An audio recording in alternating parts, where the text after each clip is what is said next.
Welcome everyone to Toonhounds, your fortnightly foray into all things animated. I'm Rich Masters, and with me is the Gyarados to my Magikarp.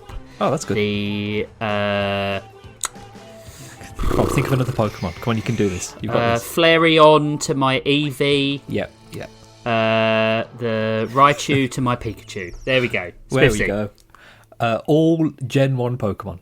Yeah, I mean, because that's where my experience lies. I was thinking, like, the first... So, right, okay. So today we're doing Pokemon. We're doing Pokemon Indigo and Pokemon Horizons, the first episodes of those series. But I want to ask you first, what is your... A, were you a big Pokemon fan? And B, Absolutely. What was your team? I was a huge Pokemon fan. This all started when I was like 6. I was like deep in it. I was in the era when people were getting Pokemon cards banned from schools because fights were starting over them. Yeah, I can see why. I remember trading a Meowth card for a Magikarp because it was somehow a better card, but my friend didn't realise that. Have you still got them? I've got some of my Pokemon cards around. I've still got my Ancient Mew that I got from going to see the first movie because it was a promotional card. I've still got that. Yeah, I remember that. Yeah. Have you got any of them in actually decent condition? Oh God, no. I was a child with them. I was like, under 10 years old. I didn't give a shit about taking care of the cards. It's interesting you say that. Yeah. Because I've got like Versus System cards from Marvel and DC, and my dad made me put them in binders. He was like, you can look at them, but you've got to put them in the plastic because otherwise they'll degrade and stuff like that. And he used to then say, like, if you've got the doubles, use the doubles as a set. And I was like, that makes sense. So my dad is basically me and has ruined me and Evan's experience of what he should do with his collections and stuff. All right. So I didn't go beyond Gen 1. Because I didn't want it. I was like, franchises, no, the original game was enough. It took up enough of my time. What was your Gen 1 team? My Gen 1 team? I'm big into bugs and poison types. They were my favourite. I do like those. My favourite Pokemon, and has been since I was about 10 years old, is Venonat, which was impossible to have Venonat as your favourite Pokemon when you're a child because they didn't make merchandise of Venonat. You couldn't get anything. I had they used to sell these like fake, of course it's fake, it's Pokemon, you stupid idiot, plastic Pokeballs, which would have like little plastic Pokemon in them, like little tiny toys, like inch high tall toys. And I had Venonat and Venomoth, and I took that Venonat everywhere with me. I've still got it somewhere. It's on a shelf somewhere. Nice. Yeah. But yeah, I was big into bug types, poison types. Okay. I liked Tangler.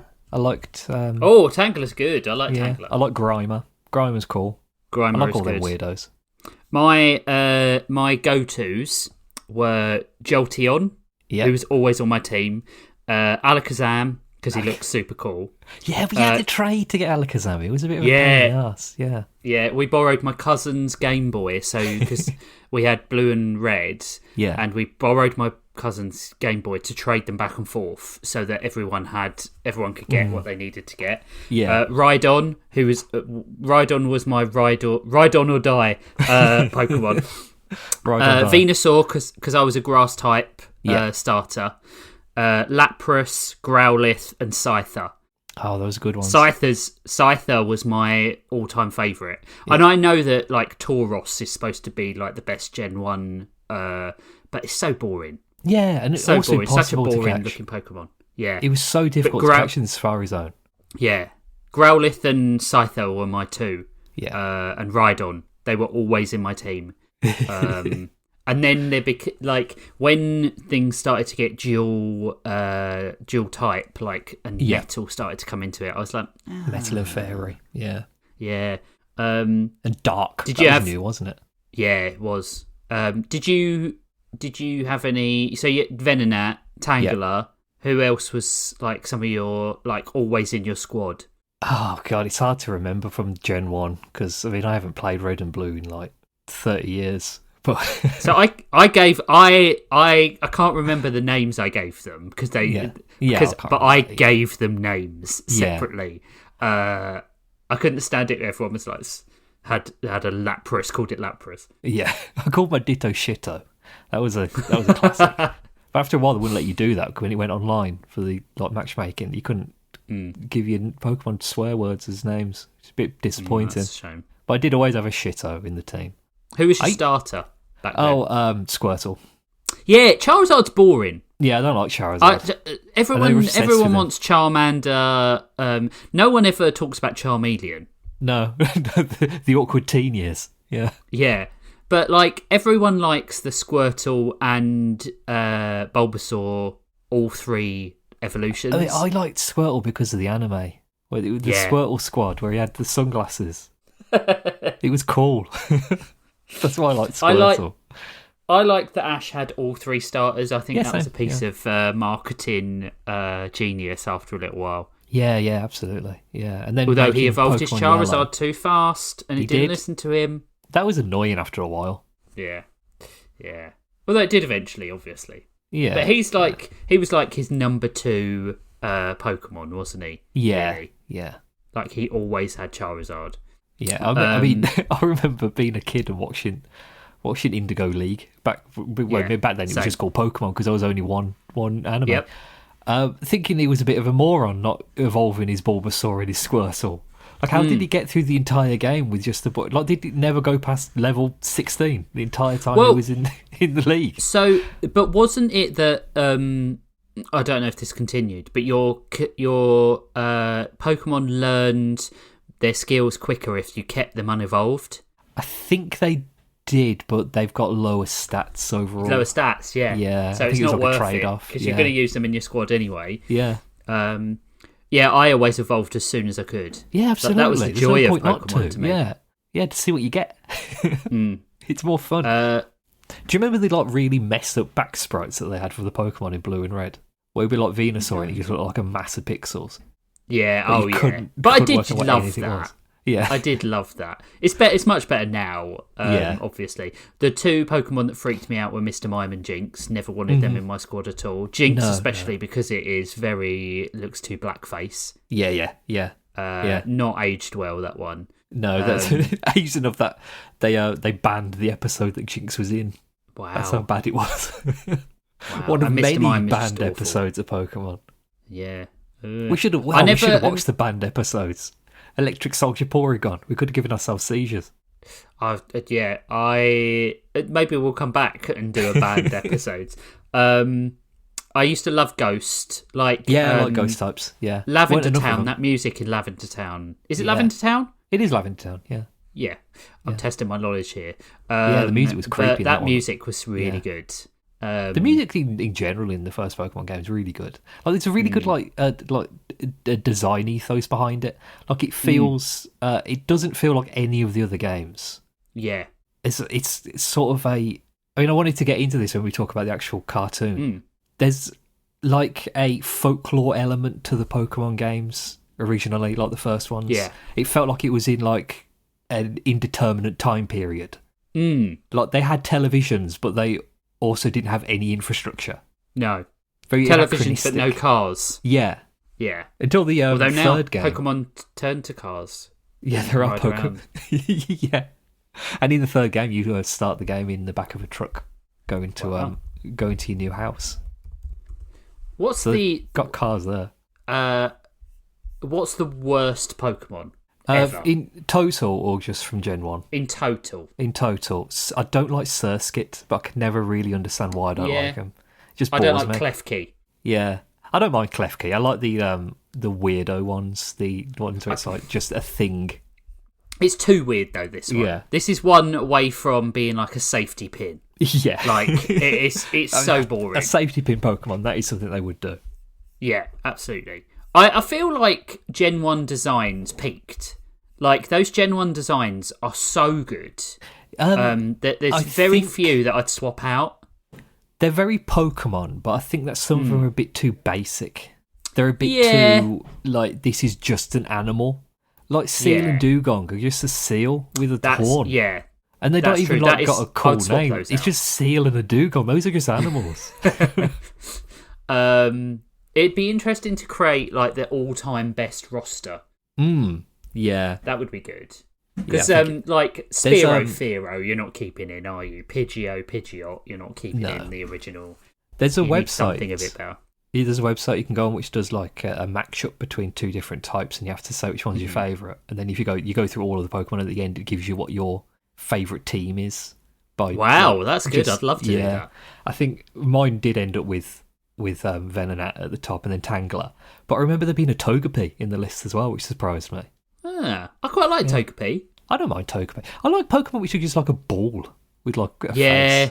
I like Voltorb. Voltorb used to be on my team quite a lot, and Dugtrio as well. I love Dugtrio. Dugtrio is like when you first get Dugtrio, you're in I think you're just heading to the electric gym, and you get him in the caves, and it's just you can one shot anything in that really whole gym. Have you seen the new Dugtrio with the hair?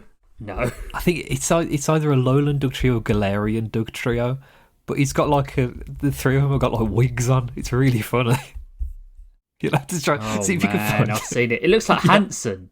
Yeah, he's great. Yeah. And have you seen Wiglet as well? Wiglet. I'm gonna do it. And Wugtrio. Oh, Wiglet's cool. Yeah, Wiglet's great. Is Wugtrio the one that's red? Evolved. Yeah. That they look great. I love those. I love Wugtrio. They keep making newer alternative versions of the Pokemon, which I think are just better than the originals. Like there's a land-based Tentacruel and Tentacool now called Toadscool, and he runs around on his tentacles. That's cool. Yeah. It's the funniest little bugger. The best I mean, I'm not going to surprise you with this, but the best outside Gen 1 Pokemon I love is Frostmoth. Frostmoth, yeah, I can see that. It's so good, and it looks so good. But I like Snom as well, little butt-faced Snom. My favourite outside of Gen 1 is either Trubbish or Mimikyu. I really like Mimikyu. I like Trubbish. Trubbish and Garbodor. Trubbish is cool. Yeah. I remember when Gen 5 came out and like that design was released, so many complaints from people. Like, no, it's stupid, it's just a bag of rubbish and all this. It's like, have some kind of whimsy in your life, for God's sake. It's a bag of rubbish that's hysterical. It's a Pokemon that just looks like trash. That's great. Yeah. It's really good. I think like whimsy is the perfect way to describe Pokemon. Yeah. Like it was lightning in a bottle. Like it saved Nintendo, let's be honest. Yeah. And I think probably, apart from whatever the company that are doing it now are called, who are making mistakes left, right, and centre. Game Freak. Game Freak, that's it. I think like it's still a staple of not only Nintendo but culture.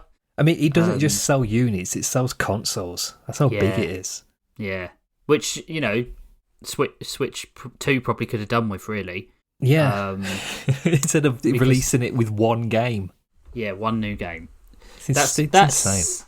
It is ridiculous. Like if I was Nintendo, I would have like at least 5 games on the go all the time. Yeah, absolutely. Like, why is there not like a new Metroid and a new Zelda launching with a launch console? I know, it's crazy. It doesn't make any sense. It makes no sense. I mean, whatsoever. Mario Kart looks great. Yeah. But it doesn't look anything like what you'd expect from it's not like a big enough game to it's like have a whole console launch around. People have bought a Switch 2s because it's the new thing and they love the Switch. But nobody's buying Switch 2 because they want to play Mario Kart. I agree with that, but I also understand it completely because, and you probably do as well, right? The joy of having a new console is something else, right? Yeah. And also, if you're in there early and get the original release of a console, especially a handheld and a Nintendo handheld, the more likely it is you're going to be able to jailbreak the console and put emulators on it. So that's probably a good reason to buy one early. Well, I mean, but I would say that after the Xbox 360, I've never bought a console on launch day. I bought my Switch on launch day, but it's because I had money. I had my student finances came in like the week before. So right. I just went and bought a Switch. I the Xbox 360 and the Red Ring fiasco was so bad, it just permanently scarred me. So I left like the PS5 a good 2 years before I got one, although that was partially due to COVID as well, and there not being enough PS5s on the shelves. But I think it will be about a year before I get a Switch 2, and maybe not even ever. No, I might not get one. It depends what games come out for it. Like, Bonanza looks alright, but I don't think it's worth buying a console for. I think I'd rather watch somebody play it than actually play it myself. Yeah, there would have to be about 5 or 6 games that I was actually interested in before I even thought of it. It helps that I haven't played Tears of the Kingdom yet. But then again, I kind of think, like, do I want to play Tears of the Kingdom? Yeah. I mean, it's Breath of the Wild is one of those things where I need to stop listening to people telling me that things are good, because I really didn't like Breath of the Wild. It didn't do anything for me whatsoever. I got through it and I was like, have I sort of has it enriched my experience of Zelda? And it hadn't. And I was like, well, I enjoyed bits of it. I was annoyed more than enjoying myself. It was the rain, like not being able to climb things because it was raining, and having to like make a special stew so that you could go into certain areas. Like, I know that some people like that sort of thing. It just feels like busy work to me. Like, I just want to go somewhere. Like, I don't want to have to worry about my sword breaking while I'm doing stuff. It's really annoying. No, I don't want. I hated that mechanic. I always hate that mechanic. Which is why I preferred like Elden Ring. I know it's comparing apples and oranges, but like Elden Ring doesn't really make you do those sorts of things. So if you can't do something, you find something else to do. You come back later. And it was Zelda never seemed to, like, the map didn't reveal any clues or anything like that. It was just like walk and then something will appear on your mini map, and I was kind of like, ugh. Everything was the same. There was nothing I did in the last hour that I couldn't do in the first couple of hours. That's the thing, innit? I mean, I wasn't into... I like Zelda games, but I just wasn't into Breath of the Wild. It was too, like, far removed from the other Zelda games I'd played. Like, I'm a bit of a hater of that game. Yeah, and that's fair enough. Yeah. But, like, there are certain games that just don't gel with us, right? I mean, yeah. I mean, the best Zelda game is Wind Waker, and always will be Wind Waker. I'm a Link to the Past person, but then I play that game every year. Yeah. I was telling Jeff, I think, that I think I could talk you through how to do everything in that game. Have you played the Link to the Past Super Metroid Randomizer? No, but I've seen someone play it. It's really fun. Yeah. I mean, those games are like in my top 5, easy. Yeah. So, yeah, I probably should play it. We're a cartoon podcast. We are, yeah. I mean, it's still on topic, surprisingly. It is surprising. Yeah, it's only slightly tangential. Yeah. But before we get into it, let's talk about next episode. We're doing Rats. Have you managed to remember what the other one is? No. Anyway, but we're doing Rats. What episodes are we doing for Rats? We're going to watch the 2007 darling Pixar animated hit, Ratatouille. And the indeterminate release date, because I'm not looking it up. Yep. Widely maligned piece of shit, Ratatouille as well. So we're really punishing Ratatouille ourselves. And and then after that, the episode after that, so in 2 weeks it'll be Rats, and then in 2 weeks after that, we're going to do fighting games adaptations. Do you want me to keep that up while you're like describing it? Was that Dr. Mario? No. It sounded like Dr. Mario. Dun dun dun dun dun dun dun dun. Oh, okay. Yeah, right. Okay. It did sound like Dr. Mario. So we're going to do Mortal Kombat Legends: Scorpion's Revenge. I remembered it. Oh, that's good. And the Street Fighter 2 animated movie. Yeah. The one with the infamous Chun-Li nude scene. The infamous. Well, it is. It was like... It is, yeah. I can remember watching it at the time with my dad. And my dad being like, oh, no. But, yeah, both of those films, I think, are really good at capturing what the games are about, and I've probably done the best job. So I think we do fighting games, and that's what we're doing. So there you go. You know now, audience, what we are doing and what the episodes are. We will put them on the announcements channel, but you know what they are. So we expect lots of emails about them. That'll be nice. So today we're talking Pokemon I Choose You and the pendant that started it all, even though it didn't really start it all. No. That's not what it's called. That's just my your interpretation. Title. I think we talk loosely. Normally we carry an episode each, but I kind of feel like these episodes are so similar that in a lot of ways that we'll just talk loosely about them. Kind of both ours, aren't they? Both our choice. Yeah. I can remember watching Pokemon I Choose You when it first came on the television. On Sky TV, on Sky One. Yeah. Yeah. And I remember getting the TV guide before the release of the episode, and it came with a huge poster of all of the 150 Pokemon with check boxes underneath each one so you could tick them off when you'd caught them in the game. That's cool. Yeah, and I remember taking it to school and showing my friends when it was like the brand new thing where nobody knew what Pokemon was except for the one kid in class who insisted that his father worked for Nintendo of Japan and had played the games, and he'd gotten him a copy of Pokemon Yellow from overseas before the release. But weirdly enough, you're never able to bring it into school to show people. No. No. There's a lot. Evan's going through that sort of stuff. He comes home and he says, my friend said he goes to bed at 11:30, and the first thing I say is, bullshit. Bullshit. He does not go to bed at 11:30 because his parents value his time. And he said he did say that, and I was like, you've got to learn that people don't always tell the truth, Evan. He's wonderfully naive. But that's funny. Speaking of wonderfully naive, Ash Ketchum is possibly the most obsessed with something he knows nothing about. When he goes outside and sees a Spearow and says, "What's that?" It's a bird, Ash. That's like going outside and not knowing what a dog is. It's insane. He's like the dumbest kid. It's one of the most common around his village. Yeah, he walked like 2 steps outside of his village and saw like 70 different types of Pokemon and didn't know what any of them were. And he never left his house. No. Do they not go to school? No. This is what I wanted to say about the world building of the Pokemon series. What's going on? Like, how does this world work? Because we know that schools exist at some point. Yep. Because they do go to a trainer school in the actual the Pokemon thing. Because you go there to learn about what the type matchups are. Mm-hmm. I think it's in.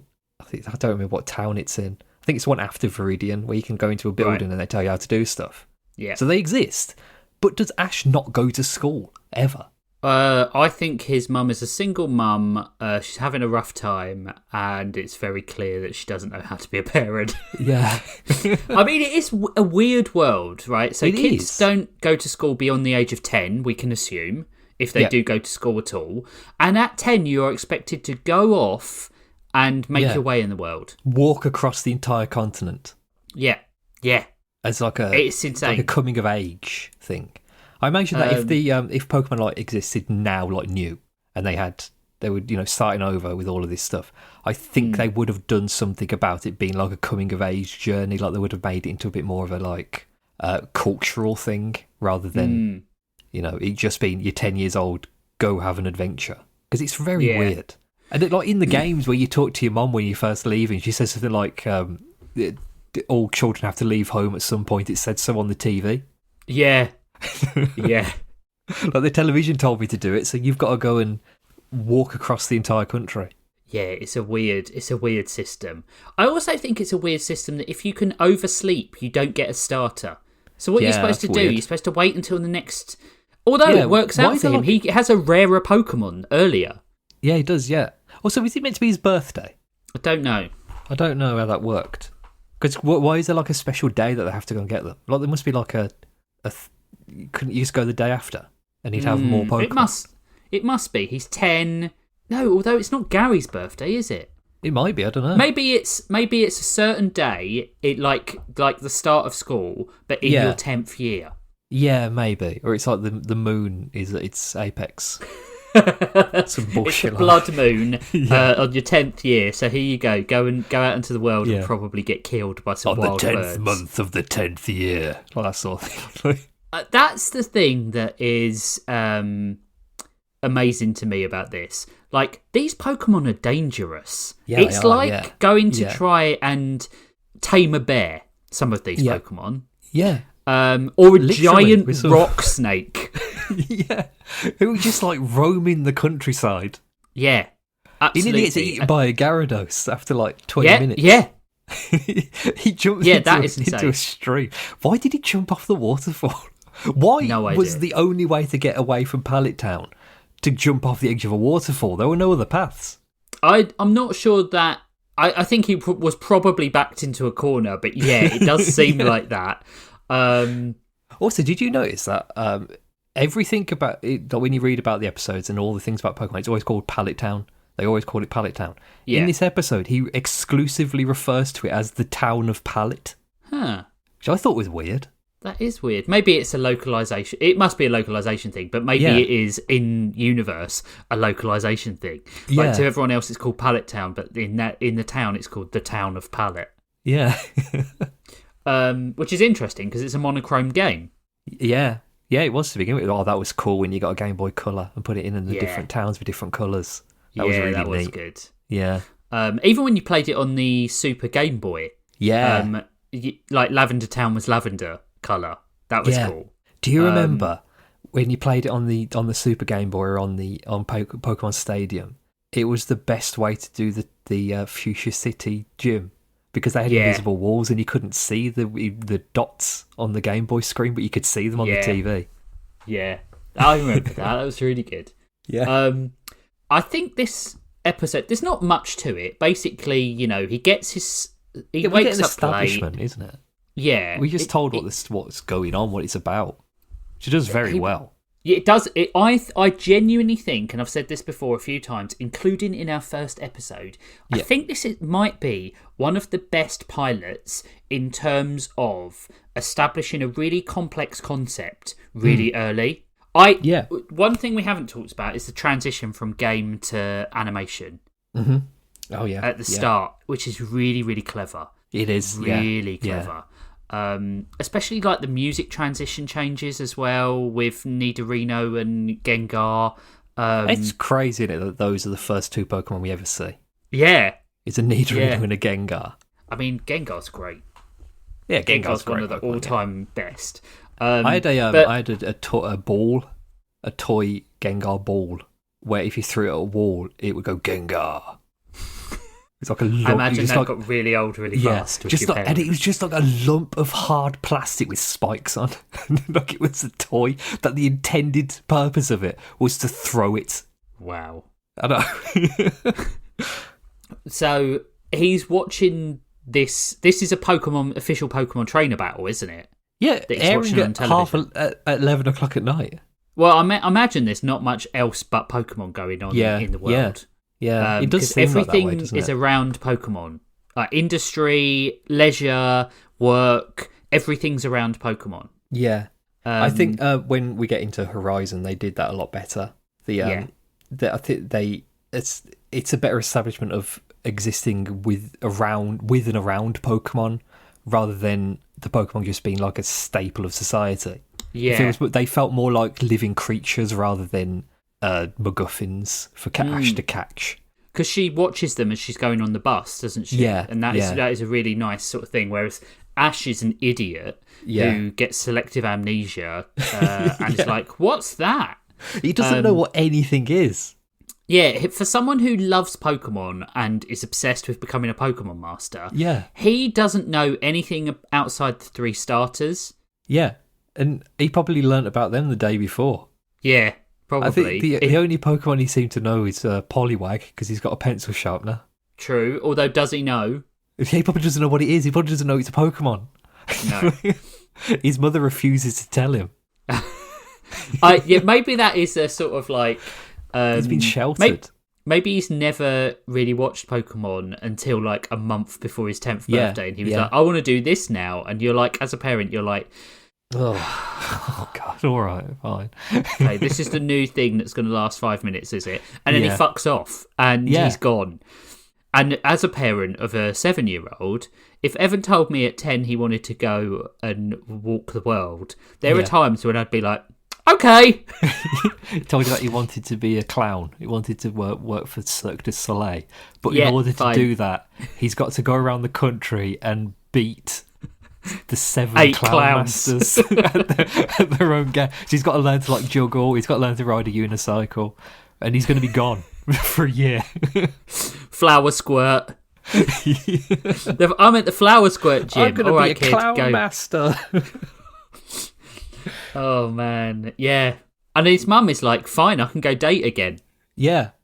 Professor Oak's, his grandson's gone, so he's got some free time. Mm-hmm. Isn't there a thing that they are together? Yeah, there is, yeah. Yeah, it's because there's an episode where they go to the beach and his mom and Professor Oak just happen to be at the beach together. You don't go to the beach unless something's going on. No. Like if I said to you, Spiv, should we go to the beach? You'd be like, no, I'm not comfortable doing that. We've known each other a long time. We are friends. If I invited you to the beach, you would say no. Weird. Yeah, that'd be really. It would be weird. I can't imagine you ever stepping foot on a beach. I don't like the beach. I think you'd burn. In true Anakin Skywalker style, I do hate sand. It's coarse and it gets everywhere. It is coarse and it gets everywhere. I don't like the sand. I don't see a reason for me to be half naked. In public. I find it really odd. Even if we're on holiday and we're we don't really go on pool holidays and stuff like that. But if I'm at the beach and wearing a t-shirt, I'm not going to burn. Yeah, you crazy. Yeah, these people this is why I don't look 42. It's because I don't go out in the sun. I look like people have dragged me off the Mariana Trench, slightly translucent. Yeah. But yeah, Ash to be used as a lighthouse. Yeah. Exactly. Yeah. But Ash wants to travel the world with this new obsession.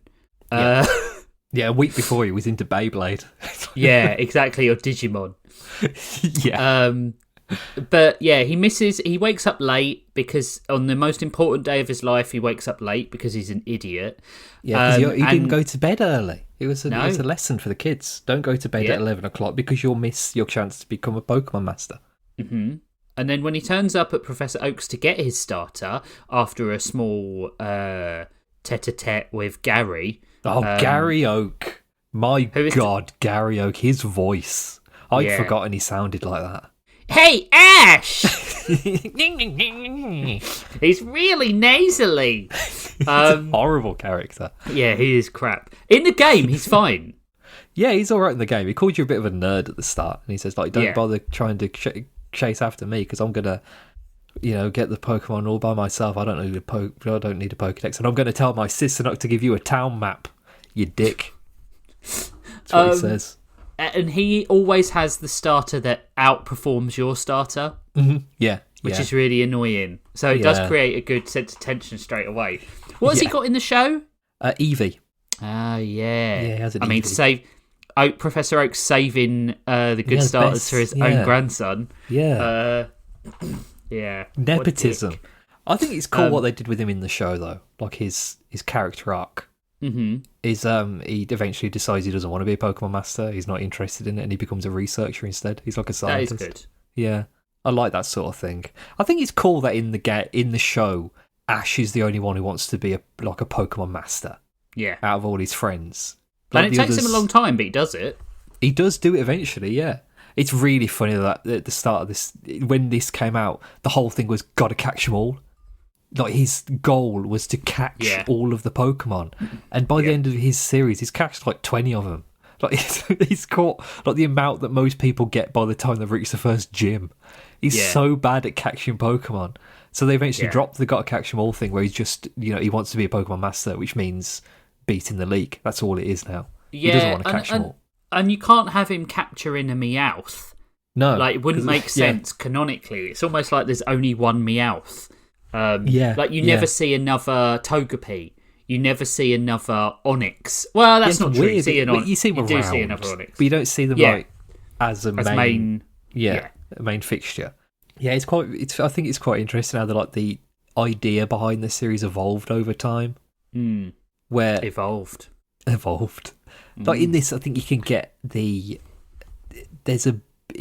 always will be and always has been a marketing thing. Yeah. But this is so designed to sell toys at the start of this series. Designed to sell toys and video games. Mm-hmm. Like there's no getting in a past genius way. Yeah. In a way that doesn't feel so insidious as stuff like Transformers and He-Man. Yeah. It feels like, it's nature. It's about animals. It's about learning about, like, essentially a really complex rock, scissors, paper methodology. Yeah, pretty much. Yeah. And it doesn't feel... And about care of magical creatures and stuff like that. Yeah, and, like, taking care of them and learning what works for them. And in terms of, a capitalist society, it's probably a better way of doing it. Because at least it's trying to teach you something more than the bigger thing will punch the smaller thing. Yeah. Yeah, absolutely. There's more to it, I think, but it is at its core capitalist. It's an advert. It's a 24-minute long advert, or a 35-year long advert. Yeah, I agree. 1,300 episodes. Yeah. Oh, there's That's a lot crazy. of Pokemon. Yeah. I never watched past the Gold and Silver ones when I never Ruby watched Sapphire past started. this season. I watched it. Yeah. I watched enough of it. You know? Yeah. I doubt I watched every episode of Gen 1 of Indigo. No, I don't think I did. No, because this was it would be on after school. It was on at like 3:30, 4 o'clock on Sky One. It was on before school as well. Yeah, it was. Yeah, in the mornings. Yeah, like 8 o'clock in the morning. Watch Pokemon. Go to school. Talk about Pokemon with your friends. Go home. Watch Pokemon. Yeah, watch the same episode. Yep. I used to be able to do like all 150. Yeah, I could name as well. in order. Yeah.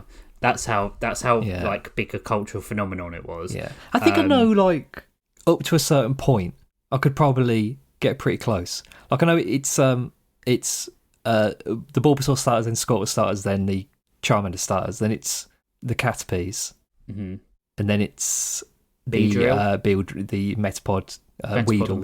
Weedle and Beedrill, yeah. Then is it Pidgeot? Then it's the Pidgeys. Then it's the Pikachus. Then it's the Nidorinos, maybe. Yeah. Sandshrew might be near there as well, I think. Yeah. Yeah. I think, like, given time, I could probably write them all down, but I don't know if I'll get them in the right order. I wonder if we could do one of those things that ProZD does, where you have the list and we have to guess them all. Yeah. And you have to fill in the things. Yeah. I wonder if we could do that. We probably could, right? We probably could, yeah. Perhaps we should do it. Perhaps Maybe we should do it as one of our specials. Yeah. But yeah, he gets up late. He misses his starters. He has to take Pikachu. Pikachu is autistic coded. Pikachu doesn't want to go do anything. Yeah, he doesn't. Pikachu just wants to live his life. He just wants he doesn't, just hang out. And Ash he wants to be wild. Yeah. And Ash I can get that. He's a bit abusive in this first episode. He's just like cruel.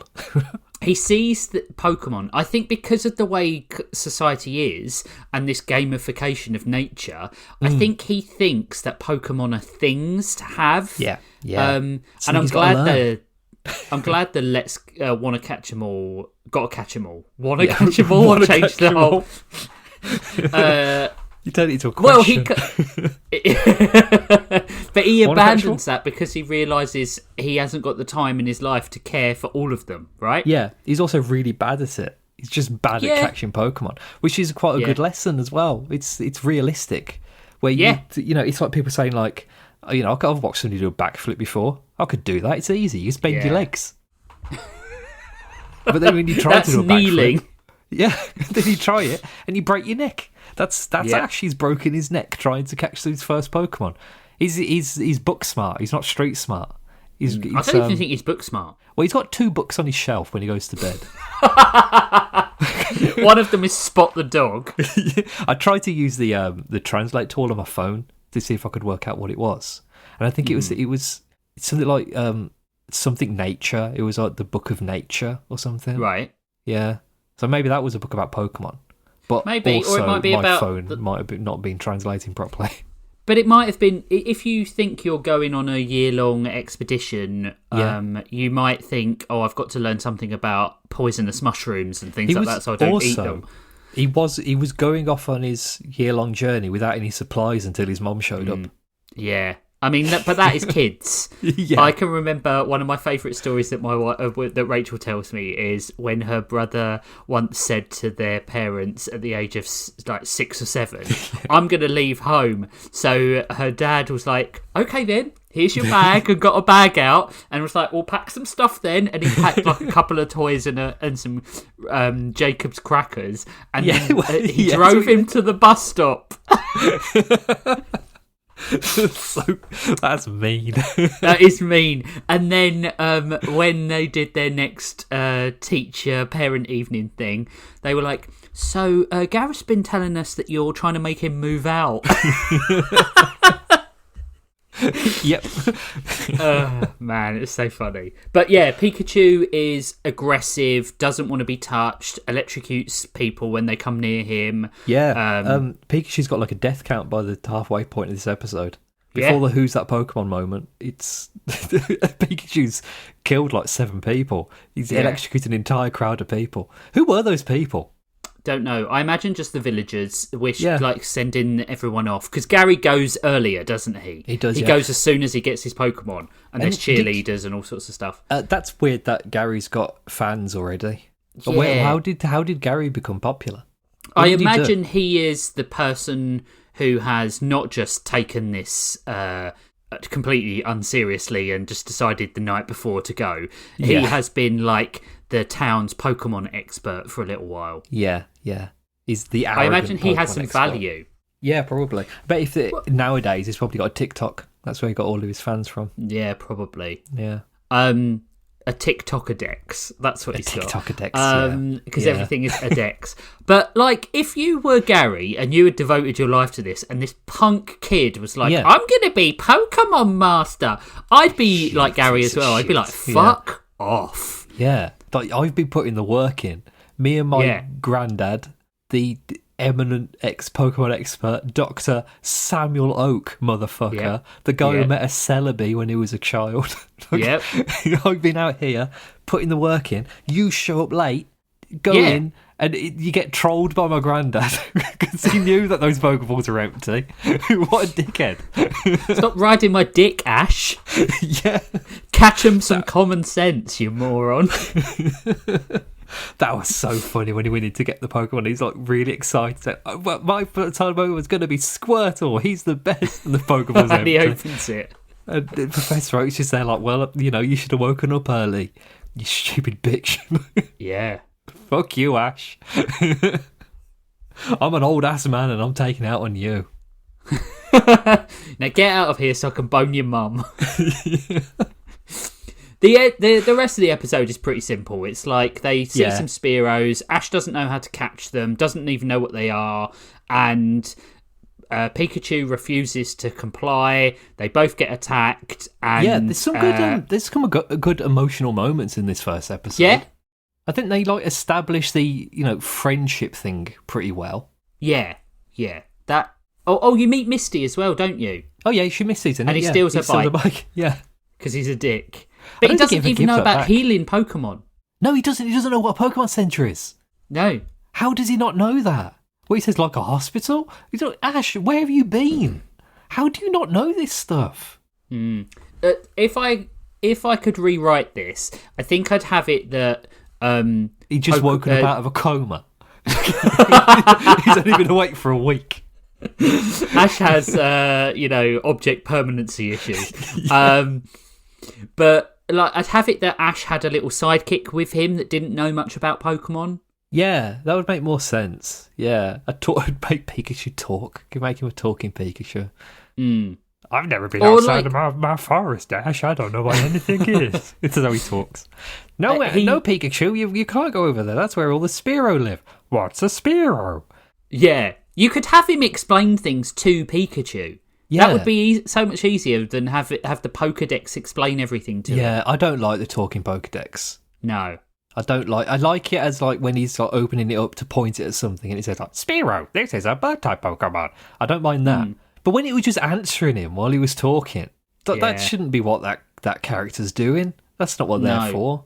And they do that in the next series as well. Like it flies around them and stuff. It's like like more like a phone because this came out before mobile phones, right? Probably around the same time, wouldn't it? Like late 90s? Yeah, I suppose so. I think phones existed, but I don't think they were anything. I don't think they were special. Yeah. No, they were Nokia more like 3210s. The Pokédex is more like one of them thingies from Star Trek. I can't remember what they're called. Tricorders. Like tricorder, yeah. Yeah. I think there's one of the things that the Pokédex says, where it says wild Pokemon are often jealous of trained Pokemon. Mm-hmm. That never comes up again at any point. No. It seems like in the rest of the show, wild Pokemon could give a shit. Yeah. They're just they're just there. Yeah, you go into a Pokeball and you get brainwashed into being controlled. Yeah, essentially. Yeah. You don't care about your wildlife anymore. Or your friends and family. Apart from if you're Squirtle, I guess. Yeah. Or Butterfree. Yeah, Butterfree fell in love though. Yeah. So, Ash picks a stupid fight with a flock of Spearows by throwing a rock at them, and they both get attacked, and he has to try and take Pikachu off a waterfall to get away from them. Mm-hmm. They meet Misty, who is great. Misty's the best. I always thought she was the best character. She still is. Misty's a necessary fixture in the Pokemon series. Yeah. Like he needed somebody there to like talk him down from his shit. Yeah. I think they tried to establish Brock as being like the big brother figure, but Brock's a bit of an arsehole. He's a bit of a knob. Yeah. He is a gym leader, and he just abandons it. Yeah, he abandons his gym and his 37 brothers and sisters. Yeah, with his deadbeat dad. to go to support this moron who knows nothing about Pokemon. Yeah. With turn-ups on the bottom of his jeans. Yeah, but I do love anime where it's about them just travelling somewhere and picking up friends along the way. Yeah. And having a team. Yeah, it's like Final Fantasy. Yeah, I really love that sort of thing. Yeah. It's really... I've been reading Zom 100, Bucket List of the Dead. Oh, right, yeah. It's really good, but that is what that is about. It's him like travelling the country and just making friends with people during the zombie apocalypse. And he starts off by himself, and we're like 72 chapters in now, and he's got a team of like 15 people following him. It's really funny. Like everywhere he goes. Yeah, it's just nobody is being killed by zombies. He just meets new people and makes friends with them. It's really funny. It's the most optimistic zombie apocalypse. That's good. Yeah. I like when they take a negative situation and make it hopeful. I think that's quite a sort of like, what's the word I'm looking for? Expectation switch. Yeah. It's a subversion. Subversion, that's what the word I was looking for. But anyway, the Spearows attack and knock Ash off his bike, and then basically Pikachu... Ash tries to sacrifice himself to save Pikachu, and Pikachu saves him. And then they see some sort of shimmering golden Pokemon, and I assume it's one of the mythical birds. It is. It's a Ho-Oh from Gold and Silver, which very interesting that they had this glimpse of Ho-Oh this early on, and you don't get to even catch a Ho-Oh until the end of the game in Gold and Silver, which didn't come out for like another 3 years. That's crazy. That's really crazy. They had that in the bank. That is really good. And that's basically the episode. It's a really good intro to the show, to the characters, to the world, to the concept. Yeah, everything gets over quite well in 25 minutes. Yeah, the episode after this, Pokemon Emergency. It's when we meet the Team Rocket. We meet Jesse and James and Nurse Joy. And Nurse Joy and Officer Jenny. Yeah. So we get some more Pokemon characters in the next one. I don't think we see Brock yet. I don't think he shows up for another like 2 episodes. Maybe even more. I don't remember. I think we see Starmie for the first time as well, don't we? Is it Starmie or Staryu? So. I don't know. Oh, wait a minute. Let's have a look. We see Meowth, Chansey, Coughing, Ekans, Goldeen. Yep. Yeah. And then when I always thought that was really dumb as a kid, having a Goldeen or any kind of fish Pokemon. Because how would you fight with it? You'd have to be near water because you'd send your Pokemon out and you'd just start flopping on the floor. I would have liked if they had have been in a water bubble when you put them out. That'd be fun. Yeah. Because then they've got a supply of water to use as water gun and stuff like that, right? Yeah, that makes sense. In the new game, came out like 3 years ago, when you have a Pokemon fight on water, the Pokemon you send out is on like a little platform that gets like an inflatable platform so it doesn't drown, which I think is quite fun. One of the few things that they actually thought about in these new games. Yeah. But if you send out a fish Pokemon just like, in the world, it just sort of floats in midair. Yeah, which is weird because when you send out a Magikarp, it just flops around, like you said. Yeah. Should we... Oh, no, let's give a rating. Yeah. It's tough for me because I think in terms of what it does as a pilot, it's an absolute 9. But the episode is relatively boring and simple. And I think the content of it is a 7. So I'm going to split the difference and say an 8. Yeah, I'm going to say a 7. I like the episode, but I think I like it in like an aesthetic sort of sense. Like I get that it's that VHS nostalgia I get from it. Yeah. So I like that aspect of it. I like that aspect of it more than the actual content of the episode because I think Ash is a bit of an idiot in these first episodes, which does improve over time. But you can tell they were ironing out what kind of person they wanted him to be at this point. But that's the thing with anime. It's, stick with it for 70 episodes and the character you hate will get better. Yeah, the character will reveal themselves as we gradually change them. It's one of my big anime hates that the character is a blank slate at the start. Yeah. They don't have any sort of characteristics, any sort of any sort of quality. It is genuinely surprising that Ash has got a last name. Yeah. That's how much of a blank slate he is. Yeah. Episode 3, where Ash catches Caterpie, is the first time a main character catches a Pokemon that would later evolve in the same episode. But it's also the first episode in which a main character catches more than one Pokemon of different species, because he catches a Pidgey. Pidgeotto.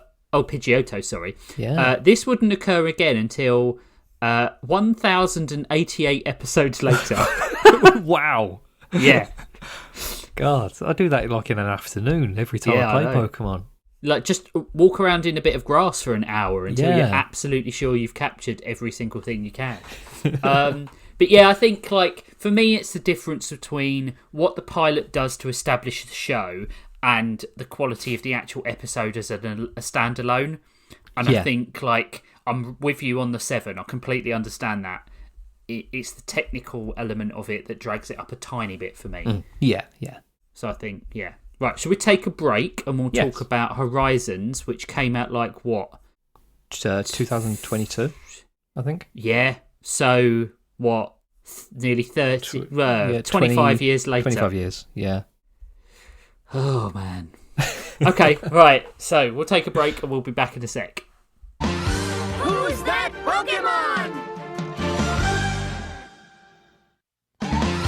It's Venonat! Welcome back, everyone. We hope you recognise the Pokemon in the Who's That Pokemon section of the break, in the audio podcast you're listening to. We're going to talk about the pendant that starts it all, the first episode of Pokemon Horizons, which unhelpfully wasn't on the streaming service I usually use, which is... do you want me to blow your mind? Blow your tiny little mind? It was on YouTube. It was on YouTube. Both these episodes were. Yeah, that's where I watched them. That's crazy to me. That's where I watch them as well. But normally I would use the High Seas to go and watch the cartoons that we need to watch. And Horizon Series 2 was on there, but Horizon Series 1 wasn't. And I was that's insane. That's insanity. I love the title of this episode. Yeah, the pendant it's so that weird. starts it all, part 1, the pendant of beginning, part 1. Why is it called Wonderful. that? Yeah. This episode introduces you to Liko, whose hair I love Liko.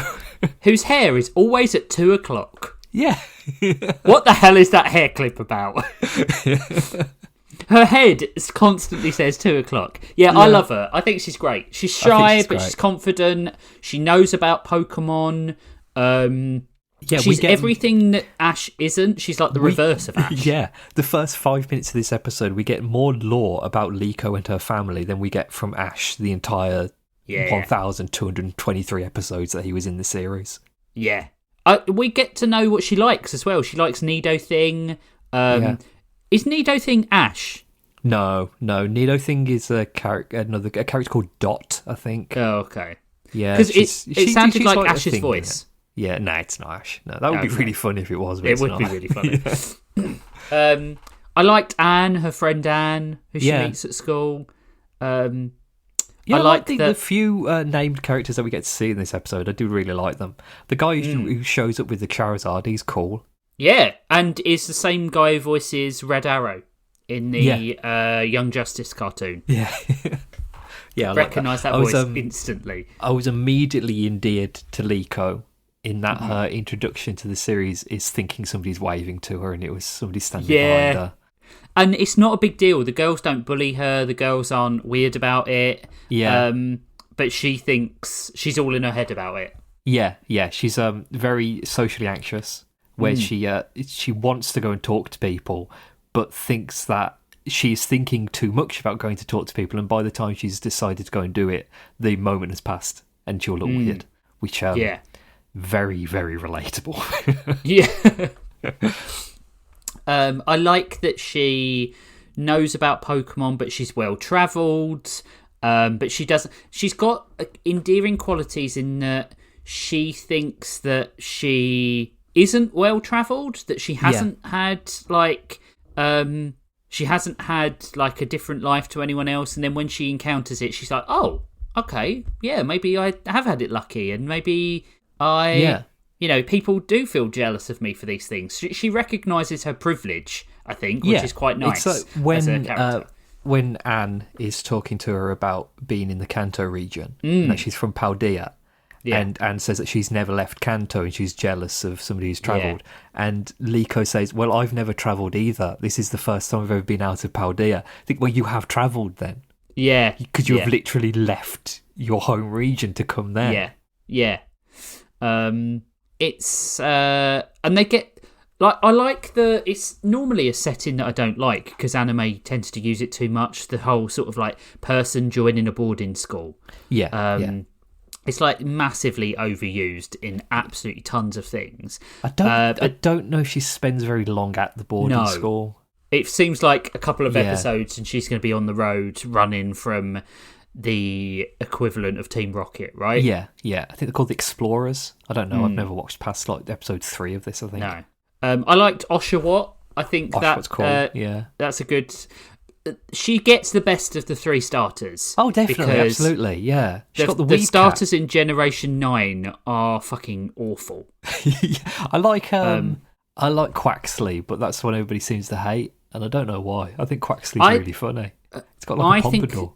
I think they're the reverse of the Gen 1. So the Gen 1 Pokemon look better when they're at their ultimate evolutions. Yeah. And Gen 9 Pokemon look better as their starters. Yeah. I was talking about this on another Discord about which Pokemon starters were the best ones and which were the worst ones. And I'm apparently the only person who thinks there are no good starters in Gen 3. I think they're all shit. Gen 3 is Mudkip, the Blaziken. Oh, Torchic. Yeah, Torchic. Trico. I think they're all shit. I think they're like the worst starters. There's no good ones out of them. I think they're all rubbish. Torchic is okay, but it's nowhere near any of the... What do their evolutions look like? I mean, Torchic just turns into a man. Just like a human man. I hate that. Yeah. I do not like that at all. I think you have to maintain some of the elements of what made the character cool. Torchic is the worst evolutionary stream I think I've ever seen in a Pokemon. Yeah. That ultimate end evolution is awful. Yeah. And Blaziken is so popular, and I don't understand why. It's just a man. It's just a man in a suit. It looks rubbish. awful. Yeah. I don't understand that. What was the Pokemon that... Oh, we should probably talk through the story. But I'm going to ask this first. What was the Pokemon that fought Charizard at the end? Like that night thing? I don't know it. I honestly don't know it. I think it must be one of the Gen 9 ones. Rhydon... Suriledge. A minute, I'm going to open this. Yeah. It's I don't know them from past, Sun and Moon.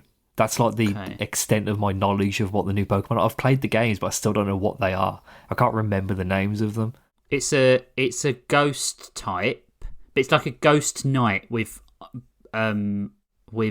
knife arms. Yeah. What's its? It's the evolution of Charcadet, which is a flame.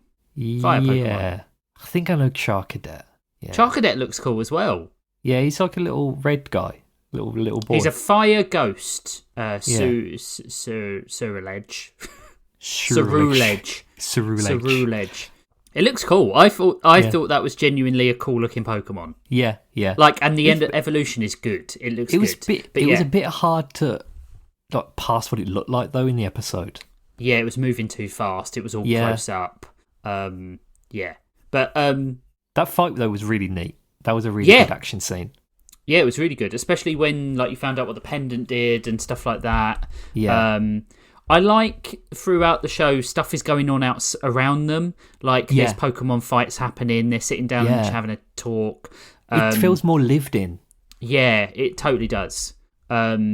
To the point where I kind of wish this had been 2 episodes. One where she was, arriving, getting ready, getting a Pokemon, get the Pokemon at the end of the episode or maybe halfway through, and then have her learn a few things about it, and then have the next episode. But I can see why they condensed it, because it actually ends on a cliffhanger where you want to watch something else, right? Yeah, find out why the pendant's glowing and why it put her in a bubble. Yeah. Find out what's going on I find all the stuff with the grandmother really rushed. It's here's a box, here's a pendant that I refuse to wear. It's from my grandmother. Oh, your grandmother wants to come meet you. Come with us. This seems weird. Oh, they're fighting me. It was whoa. Yeah, it's a very written a 24-minute anime episode. Yeah, exactly. I like Sprigatito. Sprigatito's cool. I think that's a good Pokemon. I like that Sprigatito is kind of a really a cat. Yeah. I was psyched to see Rhydon again because Rhydon's one of my favourites. But it's interesting how some Gen 1 Pokemon designs and characters never leave the collective unconsciousness of Pokemon. And it's Rhydon and Charizard and Gengar are probably 3 of those, right? Yeah, definitely. But I wonder which of the barring Jinx and Porygon for obvious reasons. Mm-hmm. I wonder which of the 150 are the least represented across the entire series. Which ones show up either in the background or on merchandise or anything the least. Who's the least popular Gen 1 Pokemon? Wow. I think it might be Kabuto. Kabuto doesn't show up on anything ever. Let's have a look. I've got them up in that poster that you probably had. Yeah. I mean, you always see a Rattata. You always see Pidgeys and Spearows. You always see Zubat. Oh, yeah. Vulpix and Ninetales. The Nidos you always see. Vileplume, Oddish, Venonat, Venomoth. Golduck. Well, you see plenty of Golducks, don't you? You do. Growlithe, you see a lot of Arcanine. Psyducks. Yeah. Yeah. The Polys you see. The Kadabras. The Machops. We say this like their family names. The Kadabras and the Machops. Graveler, Golem, you see. Graveler doesn't show up very often, I suppose. No. Because mainly you see him as Golem and Geodude, right? Yeah. I mean, you had something with Seal and Dugong. Yeah. Execute. Yeah, you don't see many Executes. But they did make a new version of Executor a couple of years ago. Horsey and Seadra, you see. Yeah. Electabuzz? Electabuzz, maybe, yeah. You don't see very many of them, or Magmar. I never had an Electabuzz because I didn't have the game that you needed to catch it. I think it was blue that you had to have. I had red. You obviously see all the EVs. Oh, God, yeah, all the time. Kabuto is probably a good shout. Yeah. Because you see all the dragons. You see Articuno, Zapdos, Moltres, and Dragonite, and all those Aerodactyl.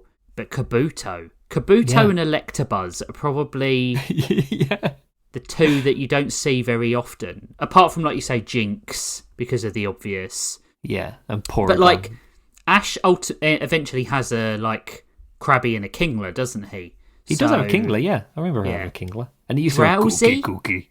Yeah, I think Drowsy shows up as, like, whenever there's a psychic type of person or, like, a spooky character that they need to do something with. They've usually got a Drowsy or a Hypno. Venonat and Venomoth are so cool. I love Venonat. He's just a purple ball of fuzz. Yeah. Bug type are the best. Eyes. Yeah, they are, yeah. I'd be one of them guys with the net wearing a pair of shorts in the woods. Yeah. There's not enough bug types in the first gen. No, there's not. No. Certainly not enough that go into like decent evolutions. Yeah. Anyway. Larvesta is one of the best bug types. The one who turns into that big moth. Yeah. Well, I mean, we're moth fans, right? So I mean, it's hard to.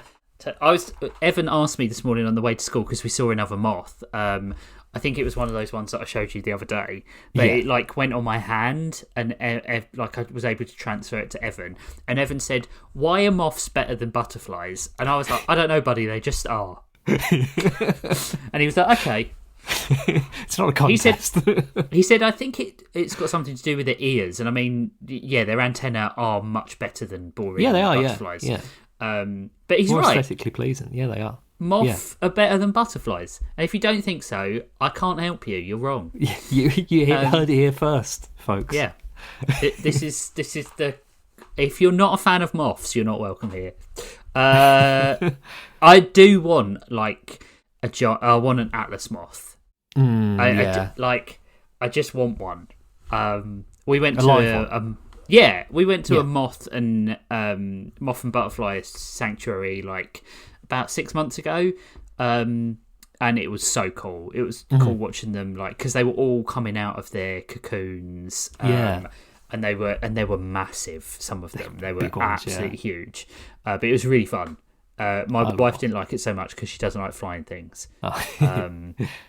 Mainly because her brother used to terrify her with flying things. So with the birds. I think it became a trauma. Yeah. So, we love moths. Rachel's very brave about it. Yeah, I like Venomoth. I like Dusk. Is it Frostmoth? No, not Frostmoth. The Dusk. No, I'm just saying Frostmoth. That's a good one. What's it called? Gen 3 evolves from one of the little bug types. Dustox. Yeah, I got there eventually. I kept wanting to say Duskull. I like Heracross. Heracross is cool. I always thought Heracross evolved from Pinsir. Yeah. I grew up thinking Heracross evolved from Pinsir, and it doesn't at all. They're completely unrelated. I think it's because Heracross was like in the same area as Scyther in Gen 2, and Scyther evolved into Skizor, and in my head, Skizor and Heracross are like, buddies. Cousins. Lovers, yeah. I like Ninjask. Yeah. Oh, do you know what I really love? The ghost Ninja. Shedinja. Yeah, I love Shedinja. What a cool concept. Yeah, it's really cool. I like the wings on it. Center Scorch is good. Yep. I liked in this episode. I liked in this episode that the Machop is carrying the luggage to put on the bus. Yeah. It's just like doing the job, and she says, "Oh, thanks, Machop." Like, yeah, thanks, buddy. Like, you're part of our community. You are a living thing, and you are helping me with something. It's really nice. Yeah, I do like that. If this was first episode with Ash, he would have whipped his Pokedex out, say, "What's this? What are you?" And the Pokedex saying, "That's my chop." You could have just asked. You could listen to what it says. It says its name. That was another thing in the first episode as well, now that I've been reminded of it. He's surprised that Pikachu can only say its first name. Yeah, he knows nothing. He doesn't know anything. Whereas Liko is much more in tune with the world. Yeah. Like, it feels integrated. It doesn't feel like Pokemon just turned up yesterday. Yeah, exactly. Yeah, it feels like she is, she's part of the world, not an isekai character who doesn't know anything that's going on. I like that sort of thing. I thought it was funny when the Rattata scared her. Yeah. I thought that was fun. Hissed at her. I also liked in this episode how clearly she's got other stuff going on, and she's worried about her relationship with what's it called? The cat. I can't remember what it's called now again. Sprigatito. But she tells Anne that she's glad that she's getting on with her Pokemon. Yeah. And that was nice. Yeah. She's just a nice character. Yeah. It was nice that it was sort of a time lapse, these first episodes. Like, it's clear that this isn't just like she's been there a day and then all this stuff's happening. She's been at the school for a couple of months because it's break already when all of this happens. Yeah. Because they say, are you going home for break? I assume Christmas break, it would have been the first break of the season. Yeah. I'm thinking on our calendar, though, aren't I? So no, because they start if it was like Japanese calendar, they start in like June, April. I think April or June. I don't know. So it would have been like late summer break. Yeah. Golden week. I like that they do secret training as well. They do like nightly training so that Sprigatito can, learn a few more things. Yeah, and I think it's also she feels more comfortable when there's nobody around watching. Yeah, because she's shy, and Sprigatito is shy as well. And a bit fickle, but, And then I liked the designs of the people who are coming to get her. Yeah, they're cool designs, yeah. I think that is something that the more recent Pokemon things have excelled at, are the human designs. They make them stand out more. Like in the original series, they were just like guys with certain types of clothes on. Like Brock's design is based around his little vest that he wears. Whereas now, I think they would have given him more of a broad-shouldered look to him. Yeah. Rather than just being a rectangle. Yeah, I think like Brock, if you took Brock out of his... There's nothing to suggest that Brock is a rock type specialist. There's nothing to suggest that Brock is a gym leader. There's nothing to suggest that Misty is a water specialist. Those things are missing. Where in this show, I think you get the feel for people through their designs. The sort of like ergonomics of their design leads into what they're good at, what they're going to bring out. The guy who had the Rhydon, the Ceruledge. Yeah. The guy who had the Ceruledge was dressed in black. His hair was like almost like a visor across his face. So when he brought out Ceruledge, I wasn't surprised by what he brought out. Yeah. And then you had the guy who brought the Charizard out, who was like 90s radical. He was Funky Kong. Flight jacket. He's got goggles. You can think he flies around on his Charizard a lot. Yeah, absolutely. But yeah, the story seems to have more, but we've had less to talk about. I think like the main things are just we went through all of the Pokemon stuff talking about the first one, and but it's mostly not much has changed in terms of how Pokemon are portrayed. But I think as time went on, they went past the fighting aspects of Pokemon and more into the looking after Pokemon aspect. Yeah, I think that's what the new hot thing was caring for the animals rather than making them fight each other. So the fighting stuff still exists in the world, but it's more of like try your best rather than we've got to win. Yeah, and I think in the games it did as well, because there's different ways to evolve. Yeah. They brought in like friendship evolutions, like connection and stuff like that, and like campfires. Is it Sylveon that you have to? No, it's Espeon, isn't it? Where you have to have high friendship to get the Eevee to evolve in the second game. But I mean, it makes total sense, right? Yeah. I like now in Pokemon games that you can have the Pokemon walk alongside you if you want to, or whatever one you want. Yeah, it's rubbish in the new one though, because you move faster than the Pokemon does, and if you move too far ahead of it, it goes back into the ball. Oh, that's shit. Which is really annoying. Why would you move slowly? Yeah, exactly. Doesn't make any sort of sense. Yeah, and there's some Pokemon, I think Pormo is one of them, where you have to walk 1,000 steps with it out of the Pokeball and then level it up, and then it'll evolve. But if it goes back into the ball, the counter resets. That's ridiculous. So you need to do the old elastic band around the. Well, no, you have to stick. do the whole making sure you crouch and walk around where there are no other Pokemon or trainers, because if you get into a battle, it also resets the counter. So you just have to crouch and then walk around in a circle until you think, well, that's probably 1,000 steps, and then try to level it up. So annoying. It took me so long to evolve it. I did like you said, I liked the battle at the end with Ceruledge and Charizard. That was very visceral. It was very exciting. It was nice.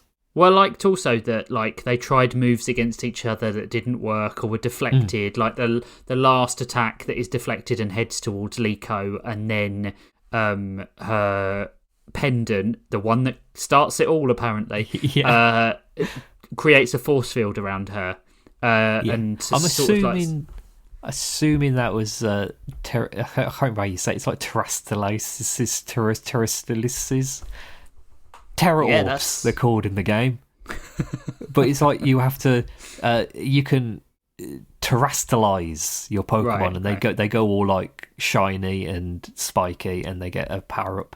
But it's using the game so that you can give them different types of Terra Orb. So if you've got like a water type and you want it to have a fire Terra Orb, it will make it into a fire water dual type. Mm-hmm. That's how it works. But I'm assuming that's what this is, because that's the game that came out when this was starting, and that was the big gimmick at the time. It was cool, whatever it is. Yeah, it was fun. Yeah, it was fun to see. Yeah, I thought it was interesting that the attack that the Ceruledge does, that cuts through the air. Yeah, it physically affected a human, which they don't usually like. They usually it'll just be away from that. Yeah, they'll like put their arm up, shield their face, and they'll just be like a gust of wind or something. Was that? Did he say it was a psycho cut? Yeah, I think so. Yeah. Psycho cut.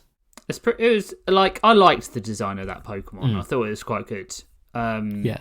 Like there's not a lot of new generation designs that I think that's pretty good. Yeah, it's very rare that actually happens. And like, what gen are they on now? 9. We're on Gen 9. Gen 9. Yeah, nearly on Gen X. Oh god, they're going to call it Gen X, aren't they? I don't know what they're going to call the new one. I mean, the new game that's coming out is ZA, I think, something like that. Well, they did Pokemon X and Y, and they were going to make a Pokemon Z, but then they never made it, and they're doing it now instead. Yeah, okay. But it's not like a new generation. It's one of the spin-offs. It's like when they did Legends Arceus, or when they did Black 2, White 2, Ultra Sun and Ultra Moon. Yeah, but I don't know what they're going to call it when they make an actual new big name thing with new stars and stuff, because it was already pretty weird that they did Sword and Shield and then Scarlet and Violet. But there's not really like any rhyme or reason to how they're naming them, because it used to be it was colours, then it was precious metals, jewels, precious metals and minerals, and then they went back to doing colours again, and then it was X and Y. There's no like, I don't think there is a pattern. I think we tried to see a pattern because it was pairs, but actually it's not a pattern, is it? So, yeah. Orange and purple. Orange and purple. Yeah. They should do orange and purple. The two colours that don't go together at all. Yeah. What would you give this as a score? I think I liked this episode more than the first one. Yep. So I'm going to give it an 8, because I think the world design is... it's been over 1,200 episodes at this point, so they've managed. They've had time to establish the world and the rules and stuff, so we don't need to have the character who doesn't understand anything that's happening, because most of the people watching understand what's happening. I agree. I think I'd still give it an 8. But I would say that it's the reverse of the first one in that you don't have to establish the world because the world has been established over 1,300 episodes or whatever it is. Yeah. But I would say the story is much more engaging and the characters are much more engaging as well. And, you know, like the relationship between Pokemon and trainer is more interesting. Like they don't hate each other. She's just a cat. And she acts like a cat. And she's a bit fickle and a bit like, you know, precocious and precious. Yeah, they need to learn how to work together. Which is, exactly. Yeah, it's an interesting dynamic for something which is going to last like 80 episodes. Yeah, absolutely. If I were younger, which is, you know, I don't mean that in a dismissive. If you like Pokemon, you must be younger. But if I had the time, if this caught me in the way that Pokemon caught me when it was at Gen 1, I think I'd watch it. Yeah. The last ones I watched were the Sun and Moon episodes because those are really good. I really enjoyed the Sun and Moon series of Pokemon because it was more like grounded. It was a bit more. Right. It's all set in one location, and it's just Ash and a new group of friends having adventures in a small area, because that's how the game was, Sun and Moon. It was just like a archipelago of islands, and you can go to any of them whenever you want. There wasn't like a set path you had to go, like you wouldn't go somewhere there'd be somebody sitting in the road blocking you. You could just go where you wanted, and I think that was good for that. It was good for the series. I don't know where they're going to go next with games with Pokemon, because open world does lend itself to Pokemon more. Yeah, but they've not been able to manage it. Yeah, the problem is the level up system means that if you go to a certain area, you think, well, I can go there. But you get there and all of the Pokemon are like 40 levels above yours and you can't do anything. So you end up you get railroaded anyway. Yeah. Have you seen the Super Mario Mon? No, I haven't, no. It looks really good. I watched a playthrough of it. Yeah. And basically, wait a minute, I'll see if I can find Super Mario Mon. I don't know what they'd be called. The Tattle decks. There we go. Everything's like slightly different, but like you catch a piranha plant. Your starters are piranha plant, blooper, and Bobomb. That's fun. That's really fun. And piranha plant goes to Peewee, then to Petey. Blooper goes to a bubble blooper, then a gooper blooper, and Bobomb goes from Bobomb to Chuckya to King Bobomb. That's really cool. I'm going to have to see it's really good. A copy of this. I've been playing ROM hacks on my DS. Yeah, because I found out how to actually install them properly. Use QR codes, surprisingly. That's weird. Yeah, but I've been playing Pokemon Unbound, which is like a fan-made one. It started in 2016. I think it took me like 5 years to finish, and it's so good. It's genuinely so good. It's a ROM hack of Fire Red, but with a completely new world. Like the map is completely new with a new story and new mechanics in it. Yeah, and all 720 something Pokemon that were available at the time are in the game. That's cool. So all the ones that were from like the 3D era, from like XY onwards, they've made new sprite art for them. It's really clever. Really cool. It's really good. I'm going to. That's really good. I want to play this Tassamon. That looks really fun. It is really, really good. Yoshi is the Eevee, and you can evolve him with shells, or you can let him evolve into Big Yoshi. That's really cool. I can't remember what it's called in the game. Is it Yube? Yeah, Yube. Yeah. But it's really good. And there's some, there's Bullet Bill, Banzai Bill, Bruiser. I think Dupla goes to Bruiser. Baby Penguin goes to Penguin. Buzzy Beetle to a Spike Top. Spiny to a Lakitu. Those sorts of things. It's a really good, and it's genuinely see if you can watch a playthrough if you can't actually play it through yourself. But it's just a really quality game from what it looks like. It says Sonic and Super Sonic are in it as well. Yeah, they're the sort of spoiler Mew characters at the end. But you can get, I'm pretty sure you can get Bowser. That's really fun. Let's see. No, you can't. I thought you could. Maybe he's in it. He's in it as a boss, and he actually fights you. But he's got his own, because there's a Kamek as well. Yeah, there must be that you can fight them, but not fight with them. if that makes sense. But just like I was instantly because the Goomba become a stack. That's their evolution. They become a really and then you've got like Koopa Troopers becoming paratroopers and stuff like that. A lot of them are just like something gets wings because that's what they do in the game. But like you go thwimp thwomp womp. That's really good. And then like Boo, Balloon Boo, King Boo. And some of them are really do make sense. Dino Torch, Dino Rhino, that sort of thing. Birdo, Crazy Daisy, Amazy Daisy. But they're really great evolutions. That's really fun. Like it makes me think like what else could you do it with? You could probably do a Zelda one. You probably could, yeah. Do you know that would be fun if you like that Zelda Metroid mashup that they did? Yeah, a Pokemon and Zelda one. That would be pretty cool. Be really good. Yeah, especially if you use Link to the Past, it would really work really well. Oh, you could do a Metroid Pokemon mashup as well because you need the poker flute to be able to get that Snorlax out of the way. Yep. So you could get the flute in Pokemon and then use it in Zelda. That would be pretty cool. Be good. Yeah.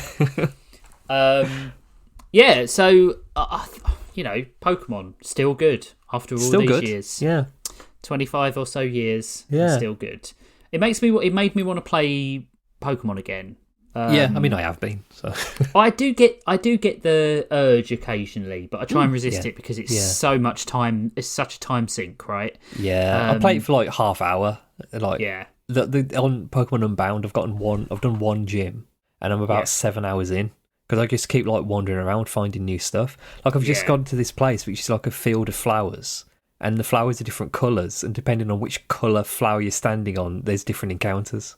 Oh, that's interesting. Yeah, that's really cool. So I just caught a Cutterfly yesterday. Nice. Yeah. Right. Okay. So, have we got any emails this week? I don't think we have. For God's sake, people, what is wrong with you? Let me have a look. Let me have a double check because I don't think we have, but I might be lying. I mean, it's Pokemon. What have you not got to say about Pokemon? No emails. Jesus Christ, people. I'm going to take away the email function soon. All right, so let's talk about next week. Next week is the rat episode, as we said, and then after that is the fighting game episode. I'm not looking forward to next episode, if I'm honest.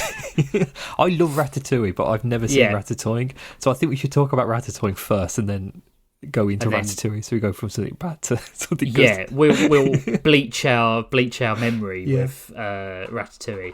Ratatouille. But luckily, I like both the ones for the week after as well, so that'll be quite a good one. Yeah. I can't believe we haven't done fighting games. Yeah, surprise, isn't it? I would have thought by now we would have talked about the Mortal Kombat cartoon. Yeah, and even then we haven't. No. That's weird. Is there a Tekken animated film? Oh, I've got no idea. There's a movie. Tekken. Yeah, I don't want to do those. Anime. There is a Tekken Bloodline from 2022. Well, we've already picked. We'll do that. Oh. Wow. You've got to see. I don't know the names of the characters from Tekken, but his abs on the front of the poster. Oh wow! Crikey! That's supposed to be Jin Kazama, I think. I think so. It says Jin Kazama is a young martial artist living with his mother, Jun. Yeah. I don't know Tekken. Never played it. Oh, I love Tekken. Tekken 3 was, for me, one of the real peaks of video games. Like, it had a side-scrolling beat-em-up and a volleyball mode in Tekken 3. It was just perfect. Yeah, I played Tekken's so much Tekken 3. Tekken's like the only one that I never played. Like, I played all the others. I had like Virtua Fighter, I had Mortal Kombat, I had Street Fighter. Soul Calibur. Dead or Alive. Played Soul Calibur. I played Soul Calibur 4. Yeah. Never played great. Tekken. Did you play Bloody Raw? No, I didn't play Bloody Raw. I did play I played Primal Rage. Oh, that's good. Bloody Raw is the game series I think should come back and be rebooted because it was so much fun. Like, build up your super and then change into an animal version of yourself.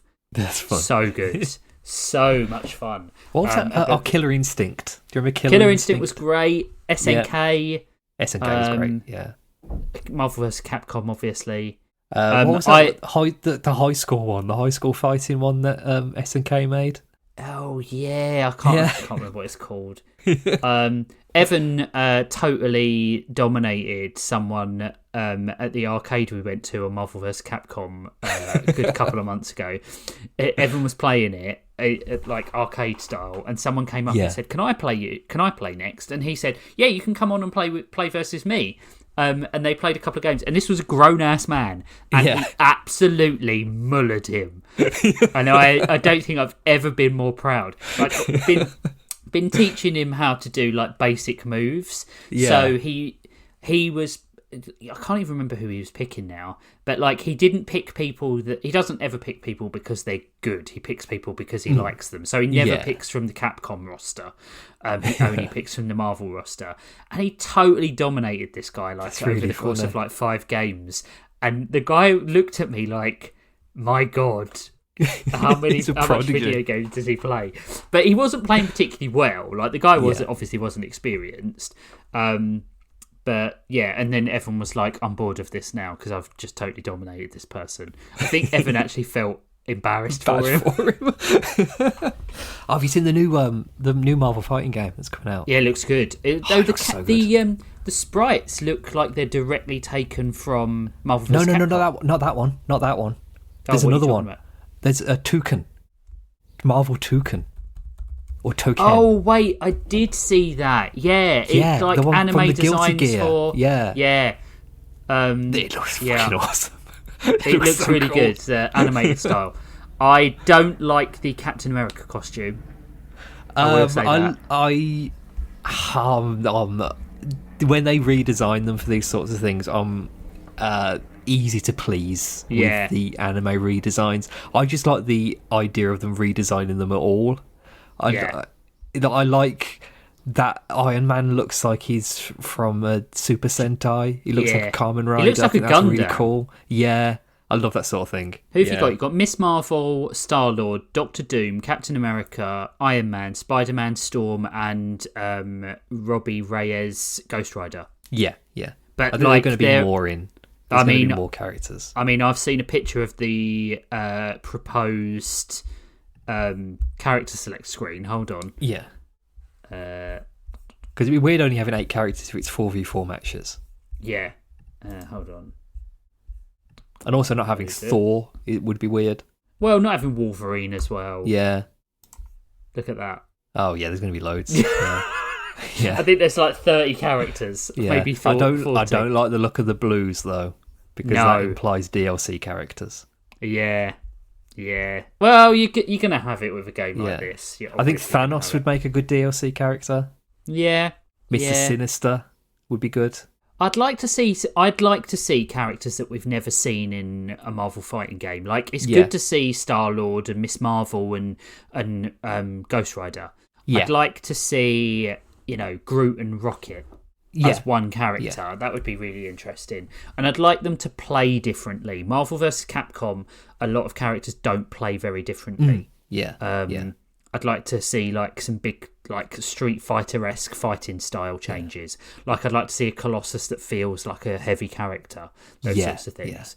Yeah. And Spider-Man to really feel fast, like he did in the first. To be fair, he's felt fast in all the Marvel vs. Capcom. Yeah, games. they need a grappler. Yeah, because they don't seem to have shown one yet. No, none of those characters feel like grapplers. No, maybe Captain America, but I'm not sure.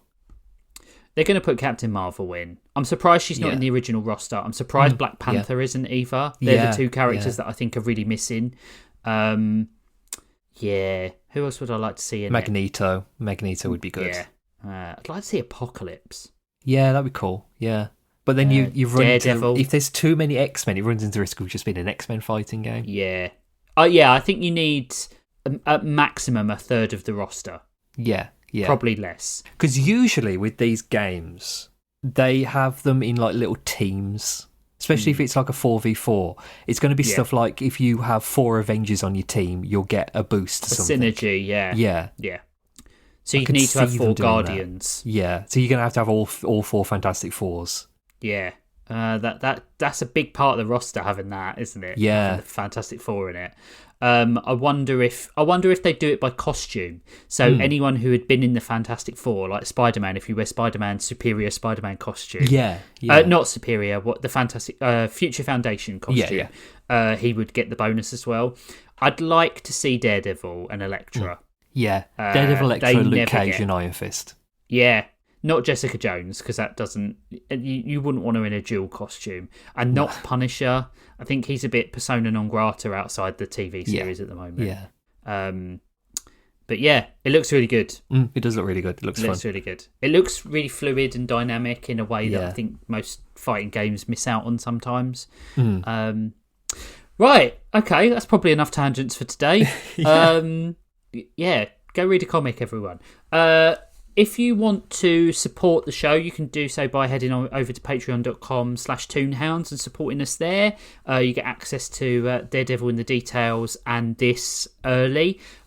Please send some emails. It's 2 episodes in a row where we haven't had an email, and I'm disheartened by the lack of engagement.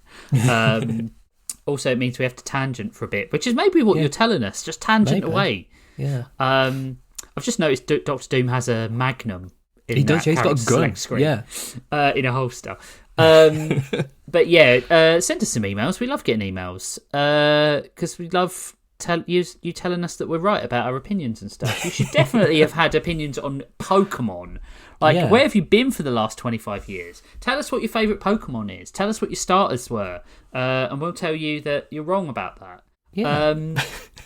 But yeah, how could your favourite Pokemon be Magmar? What are you talking about? Yeah. I mean, if your favourite type isn't ghost or bug, I don't want anything to do with it. Or poison. Poison's okay. You can Poison's pretty poison good. Types. Yeah. I'll even push for psychic.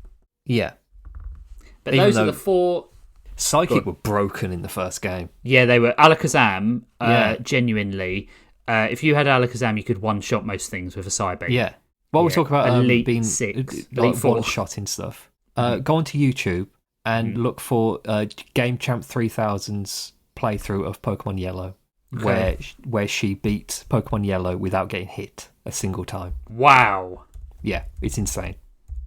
I'm watching a series at the moment where someone is trying to beat Doom Eternal on one life mode, and they've never played any of the new Dooms, and it is brutal watching someone really absolutely go mad.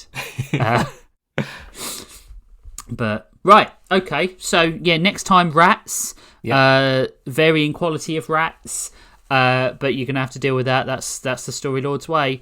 No, it's not. It's Toonhounds, you moron. It's just the Toonhounds way.